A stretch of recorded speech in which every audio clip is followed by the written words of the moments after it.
Ce samedi 29 mai 2020 s'est tenue à l'auditorium de l'Université de Thiès une conférence organisée par le Centre d'incubation et d'impulsion des entreprises, sous le haut parrainage de M. Lansana Gagny Sakho. Plusieurs intervenants ont fait des exposés sur la problématique de l'échec prématuré des entreprises. Au cours de son discours, M. Lansana Gagny Sakho s'est prononcé sur la définition de l'écosystème de notre pays. Il faudrait comprendre dans quel environnement nous évoluons avant de pouvoir dire je vais faire mon entreprise, avant même de commencer à faire une étude de marché. Et cet environnement sur le Sénégal, sur ce qu'est notre écosystème, il est caractérisé par des choses très importantes. Ça, c'est pas seulement le Sénégal, c'est l'image de tous nos pays. Notre pays est très peu compétitif sur les marchés internationaux. Et les raisons, on les connaît. Donc c'est important, quand je dis je vais créer mon entreprise, quand on parle d'échec des entreprises, qu'on comprenne un peu tout ce qui tourne autour du contexte de notre pays dans lequel nous travaillons. Nous sommes très peu compétitifs sur les marchés internationaux. Les raisons, elles sont très simples. Nous exportons beaucoup de produits, mais nous ne faisons pas de la transformation.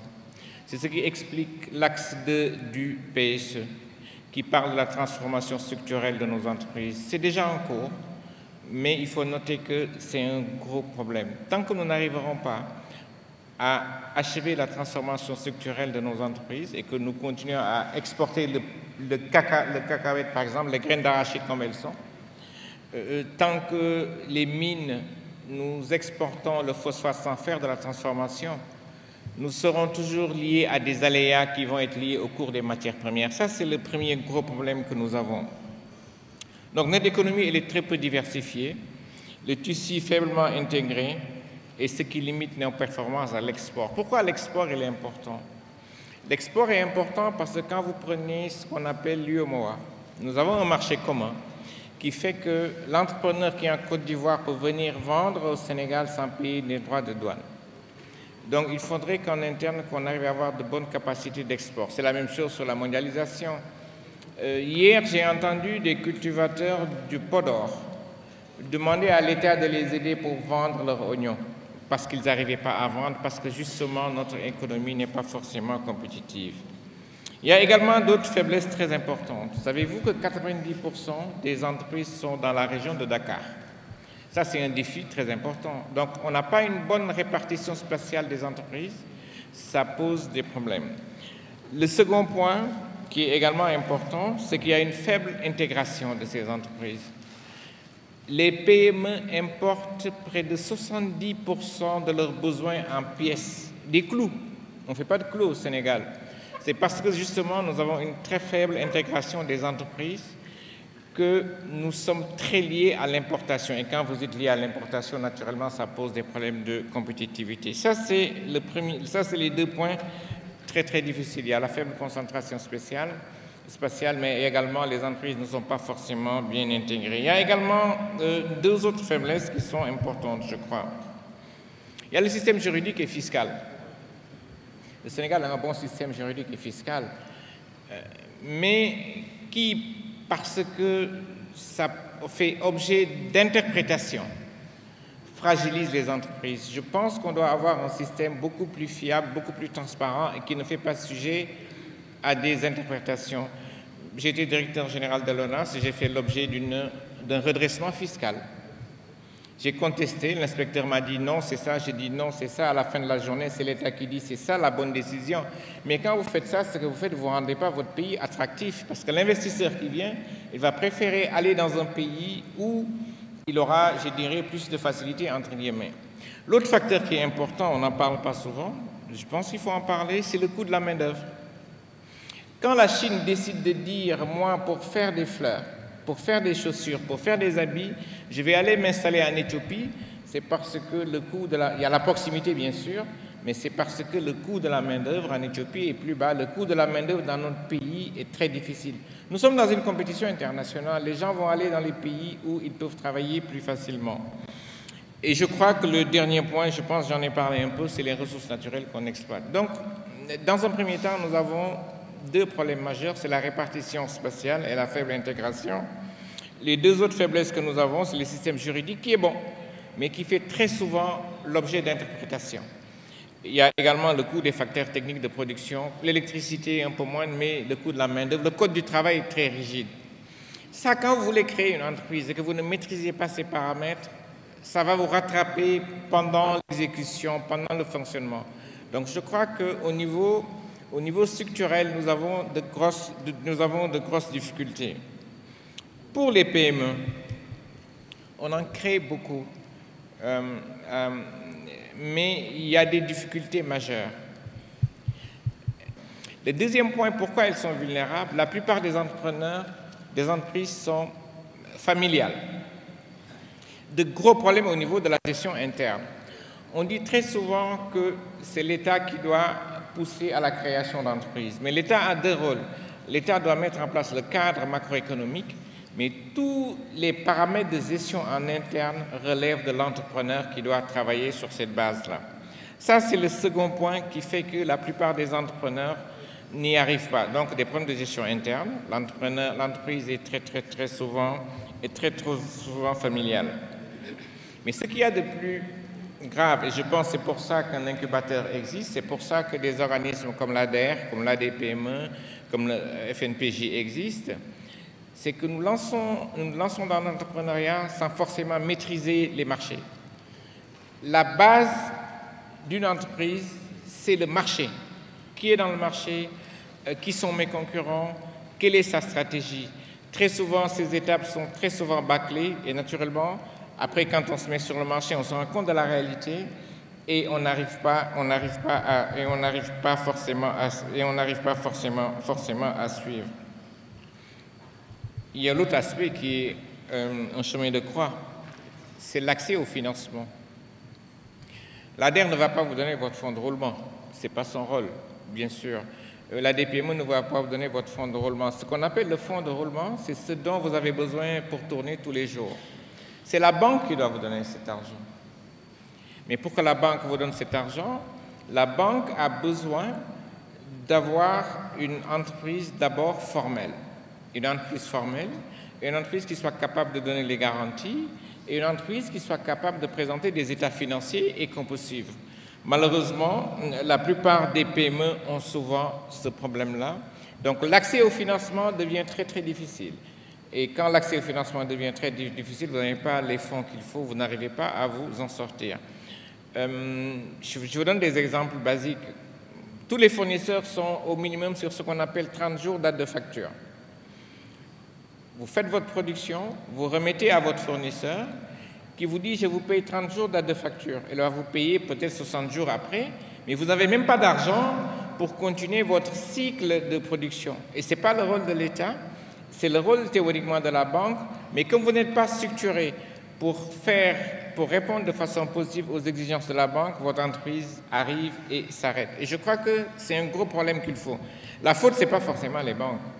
La faute, la banque, vous êtes client de la banque, c'est vous qui devez vous ajuster par rapport aux besoins.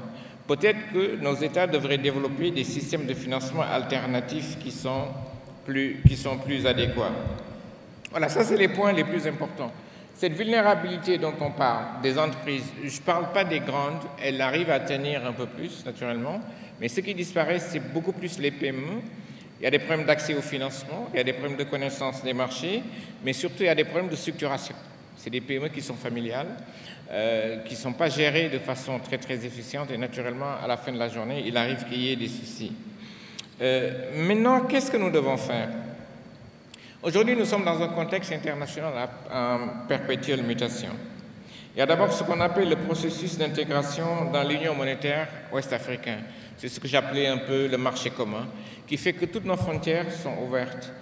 Je donne l'exemple d'une entreprise sénégalaise qui fait des tuyaux en PVC, qui n'arrive pas à vendre sur le marché parce que l'entreprise qui est en Côte d'Ivoire, où il y a de l'EVA, c'est-à-dire du caoutchouc, est beaucoup plus compétitive que l'entreprise sénégalaise. D'accord? Donc nous sommes dans un marché ouvert.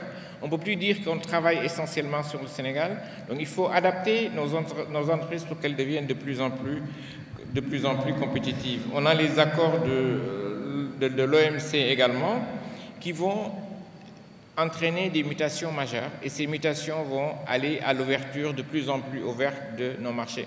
Vous avez probablement entendu parler des APE qui ne sont pas encore mis en place par le Sénégal, mais ces accords mis en place sur le Sénégal, par exemple, vous avez des filières comme la filière volaille qui risque de disparaître parce qu'on ne sera pas forcément compétitif. Il faut se préparer, justement, et je crois que c'est qu'à ce niveau que l'État a beaucoup de travail à faire. Voilà, donc ce qui va se passer dans le futur et ce qui est en train de se passer, c'est qu'il faut également considérer qu'un accès facile des produits importés, c'est ça qui va se passer dans nos pays, c'est ça qui est en train de se passer, va concurrencer les productions locales si les entreprises n'améliorent pas leur compétitivité. La mandarine sénégalaise qu'on vendait, vous ne la voyez plus aujourd'hui parce qu'elle a été tuée par la mandarine marocaine. On ne peut pas les empêcher de pénétrer dans le marché. Et c'est ça le danger de pousser les jeunes à tous aller dans l'agriculture. Ils vont produire, ils vont terminer, ils vont se rendre compte qu'ils ne sont pas compétitifs et ils ne pourront pas vendre. Ils vont dire à l'État, venez nous aider. Donc je pense qu'il faudrait qu'on réfléchisse de façon beaucoup plus globale. Nous allons avoir des marchés de plus en plus ouverts. Donc le nouveau contexte de l'environnement des affaires, du fait de son application réciproque, cela veut dire qu'on va ouvrir nos marchés, comme les autres marchés vont s'ouvrir chez nous. Il faudrait que les stratégies protectionnistes, ça veut dire que n'ouvrent pas nos frontières, devront être remplacées par d'autres dans une logique d'intégration dans l'économie des pays développés. C'est ce que les pays asiatiques ont fait. Les Chinois, les Asiatiques en général, qu'est-ce qu'ils ont fait? Ils ont su reproduire très rapidement, dans des produits de qualité, ce que les pays développés faisaient. C'est pour ça qu'aujourd'hui, la Chine est devenue l'usine du monde. Quand l'ouvrier chinois, le cultivateur chinois quitte le monde rural chez lui pour venir en Chine, il va trouver des industries compétitives et il va travailler dans des usines. Alors que dans nos pays, comme nous n'avons pas su mettre en place des industries compétitives, quand nos gars du monde rural, ils viennent à Thiès, ils vont à Dakar, mais vous les trouvez dans la rue en train de vendre des téléphones, en train de vendre des chemises, etc. Et c'est cette mutation importante qu'il y a à faire. En réalité, nous n'avons pas forcément le choix. Ou nous changeons, ou nous allons nous faire bouffer, et le résultat, ça va être ça. Les entreprises qui vont naître, qui vont mourir, qui vont naître, qui vont mourir. Voilà. D'abord, je vais dire que je suis là en tant que parrain du centre d'incubation de Thiès. Je ne pense pas que la mise en place de centres d'incubation soit liée à la Covid, je ne crois pas. L'État met beaucoup d'argent pour financer les jeunes. Aujourd'hui, on parle de 450 milliards de francs CFA. Mais le seul critère, c'est le taux de décaissement. Combien on a mis sur la table? Le critère le plus important devait être combien ont survécu et combien ont disparu. Parce qu'il manque un élément important dans la chaîne, c'est qu'après que je donne l'argent aux jeunes, qu'est-ce qui va se passer? Et c'est tout le centre du centre d'incubation qu'a mis en place Cheikh Diop qui va permettre d'accompagner tous ces jeunes qui ont bénéficié du financement de l'État ou de tout autre organisme pour s'assurer que l'activité est pérenne, pour s'assurer que demain, il y aura une valeur ajoutée. Et je crois que c'est tout le sens du centre d'incubation. Je pense qu'il faut le féliciter parce que le Sénégal ne s'arrête pas à Diamniadio. Prendre l'initiative de dire je mets mon centre d'incubation à Thiès a beaucoup de sens. Parce que le jeune à qui vous donnez 1 million de francs, vous ne pouvez pas lui dire d'aller à Dakar tous les jours pour voir un centre d'incubation. Et je crois que si cet exemple est répliqué un peu partout, on aura peut-être moins de difficultés pour régler la problématique de l'emploi des jeunes. C'est une très bonne initiative à encourager, je crois. Pour revenir au thème de l'actualité, oui. de l'activité du moins, 60% d'entreprises qui meurent après la première année d'existence. Quel est vraiment le rôle que les incubateurs peuvent apporter dans la résolution de ce problème-là? Je pense que ce chiffre doit interpeller tout le monde. Tous les jeunes ne sont pas des entrepreneurs nés. Ça n'est pas possible, c'est des vocations. Ça, c'est la première. La deuxième question, c'est que nous avons un environnement qui n'est pas forcément propice aux PME. Il faut vraiment se poser les questions. Par exemple, par contre, là, le rôle d'un incubateur, c'est peut-être que si on avait des incubateurs qui accompagnaient tous ces jeunes, au lieu de tomber à 60% de mortalité, on serait peut-être à 40, à 50 ou à 30%. Parce qu'on vous donne l'argent et puis après, personne ne vous suit en réalité. Et je pense que c'est important de dire, mettre en place un centre d'incubation, ce n'est pas le rôle des projets de l'État. parce que le rôle d'un projet c'est fait pour une durée, c'est fait pour 1 an, 2 ans, 3 ans. Lui, il vous accompagne un entrepreneur pendant 10 ans. Et je crois qu'on doit encourager, féliciter ces initiatives qui sont privées. Les gens doivent payer parce qu'ils vendent un service. Je pense qu'il ne faut pas regarder ce que vous payez, mais il faut regarder ce que le centre d'incubation vous amène. Ce qu'il vous amène, c'est assurer la pérennité de votre activité. Bu ñu awul ci ñoom duñ dem fenn parce que nguur gi xaalis bi muy joxe dafa bëri ba nga xamee ne là on parle de 450 milliards lii la ñu joxe rek warul nekk critère bi wax liggéey bi baax na ou pas xam nga lan moo war a ne liggéey bi baax na ou pas joxe nañu fukki entreprise juróom-ñett yi wala juróom-ñaar yi lajjuñu mais bu dee da nga joxe fukk juróom-benn yi lajj war nga xoolaat sa bopp loolu lan moo tax mooy am mooy xëy na projet yi ñu ko doon toggee demeewul noonu li ko waral aussi xëy na bu ñu joxee nit ki xaalis ba pare gungewuñ ko loolu mooy rôle incubateur ñu jox la xaalis nga commencé liggéey mu lay taataan di xool bés bu nekk foo toll beneen bi aussi defe naa wax nañ ko mooy suñu fiscalité dafa yombul ci PME yi commencé go sax ñu la ñëwal fay loolu yëpp dañ ko war a xoolaat defe naa wax nañ ko aussi y a des problèmes de compétitivité yi nga xam ne defe naa buñ ci liggéeyee xëy na xëyu ndaw yi du xëyu ndaw sax affaire xëy dina faju te ñu jàpp ne affaire xëy secteur privé moo koy réglé kooku moom defe naa dafa leer ci bopp ñëpp état bi nag ñu ngi def effort yu bëri pour di favoriser jeunes yi mais même jeunes yi ñuy financer pour ñu développer des activités privées la voilà defe naa loolu bu ñu ko jàppee xëy na ëllëg jàppale incubateur ñu mel ni moom lu muy wane mooy Sénégal yamul jam ñaajo mënoo financer fii benn xale jox ko 1 million wala 2 millions ne ko boo bëggee ko la xoolal sa liggéey ndax mi ngi dox demal Ndakaaru bu passé ñetti yoon jeex na dootul dem fenn il faut des initiatives comme ça état bi jàppale ko ñu dem et puis xale moo mën wax ak xale fii defe naa ñu fi gis yëpp gis naa ko gis naa Cheikh Ndigal ñoom bu ñu waxee xale yi defe naa espoir na mën na gën a am xale yi nañu gën a xam ne c'est possible te defe naa dëkk bi mën na gën a jëm kanam. Est-ce que jot ngeen xayma incubateur yi am ci réew mi? Non je crois pas mais gëmuma ne bëri na man ñaar laa ci xam Dakar te boo xoolee ñaar yi nga xam Dakar am na benn bi tubaab yi ñu nekk ci ginnaaw di leen financer régulièrement mooy li ñu doon wax sànq nañu jàppale suñu secteur privé local loolu bu ñu ko deful duñ ci génn mukk dafa leer nañu. jot nañu tas incubateur ci biir réew mi. non bëriwul. jot nañu tas incubateur ci biir réew mi. buñ ko deful duñ ci génn. boo financé ay jeunes Kaolack nga jox leen xaalis ne leen dem leen bay rek yem ci fan lañ jëm bu ñu réeree du ñu xam parce que financement yëpp dafay taxaw ci business plan ay chiffres rek après boo commencé liggéey réalité bi am ci terrain bi ak li nga pare woon def yenn saa yi du nekk benn defe naa loolu mu am jafe-jafe ci dëkk bi.